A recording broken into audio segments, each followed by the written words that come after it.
वृंदावन में बड़े बड़े उत्सव होते रहते थे। राधा वल्लभ लाल जी प्रकट हुए थे, श्री राधा गोविंद देव प्रकट हुए, मदन मोहन प्रकट हुए, सबके ठाकुर प्रकट हुए, तो सबके उत्सव होते थे।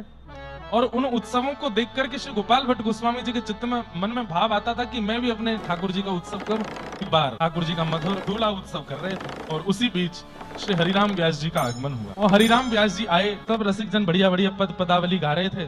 हरिराम व्यास जी से कहा, ठाकुर जी बढ़िया झूला में झूल रहे हैं, शालिग्राम भगवान कुछ गाओ। हरिराम व्यास जी ने पहले तो ठाकुर जी को देखा, शालिग्राम भगवान बोले अब इनके लिए क्या गाएं, इनकी आंख नाक कान मुंह। मानहु भटा कढ़ी में बोरे,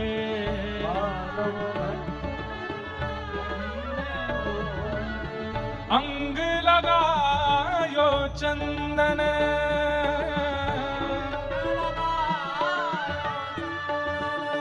ओ झूले रे झूले मेरे गंडक नंदन, झूले रे झूले मेरे।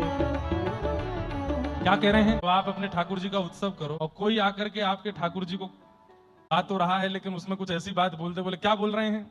बोले ऐसे लग रहे हैं ठाकुर जी जैसे मानो बैगन को कढ़ी में बोर के रख दिया हो। अंग लगायो चंदन। बोले शालिग्राम कैसे होते हैं? गोल गोल बैगन जैसे। और बोले बैगन को कढ़ी में अगर थोड़ा दबा दो तो कढ़ी का पीलापन उसके ऊपर आ जाता है। तो ऐसे ही लग रहे हैं कि मानो जैसे भट्टा माने बैगन के ऊपर कढ़ी लगा दी हो। अंग लगायो चंदन। गोपाल भट्ट गोस्वामी जी बोले आप पद गा रहे हो कि क्या कर रहे हो? हमारे ठाकुर जी के बारे में क्या बोल रहे हो? हरिराम व्यास जी थोड़े विनोदी स्वभाव के थे, बोले बुरा मत मानो, अब जैसे ठाकुर जी हैं वैसा ही तो वर्णन करूंगा। भट्टा जैसे तुम्हारे ठाकुर जी हैं तो फिर वैसे ही वर्णन होएगा। आगे क्या गा रहे हैं?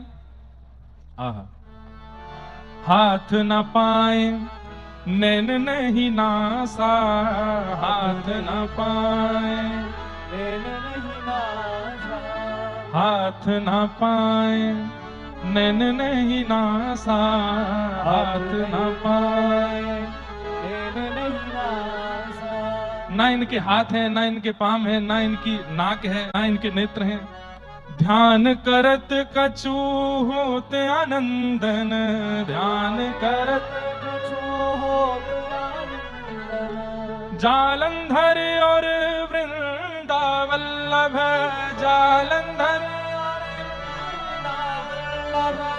गावे व्यास कहाँ कही चंदन, गावे व्यास कहाँ। ना इनकी नाक है, ना इनके आंख है, ना कान है, ना हाथ है, ना पैर है। मैं क्या वर्णन करूं इनका? बस एक ही चीज दिख रही है। बोले क्या? जालंधर की पत्नी तुलसी जी इनके ऊपर पधराई हुई है, नीचे भट्टा जैसे ठाकुर जी बैठे हैं। अब कोई ध्यान आ ही नहीं रहा है चित्त में, तुम्हें क्या गाऊं? बैठे हैं, अब कोई ध्यान आ ही नहीं रहा है चित्त में, तुम्हें क्या गाऊं? आ ही नहीं रहा है चित्त में, तुम्हें क्या गाऊं?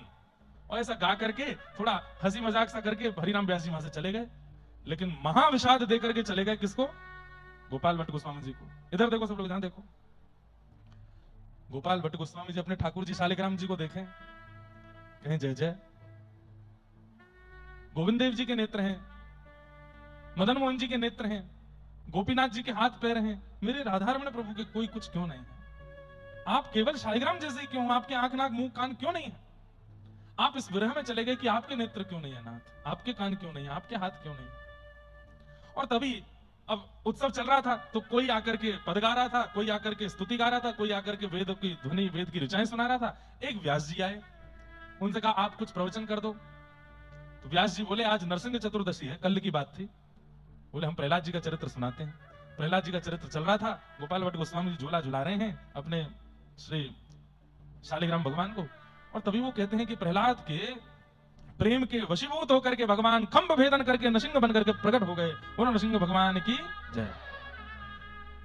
गोपाल भट्ट गोस्वामी जी का चिंतन कहां गया? बोले आप खंभ से प्रकट हो सकते हो तो शालिग्राम से क्यों नहीं? और आप तो बस जिद में अड़ गए। बोले नाथ जब प्रहलाद के लिए खंभ भेदन करके आ सकते हो तो मेरे लिए शालिग्राम से नहीं आओगे? शुद्ध हो रहा है हृदय। इतना विरह हुआ श्री गोपाल भट्ट जी को कि नाथ आप क्यों प्रकट नहीं हो रहे हैं? और रोते रोते रोते आप सो गए।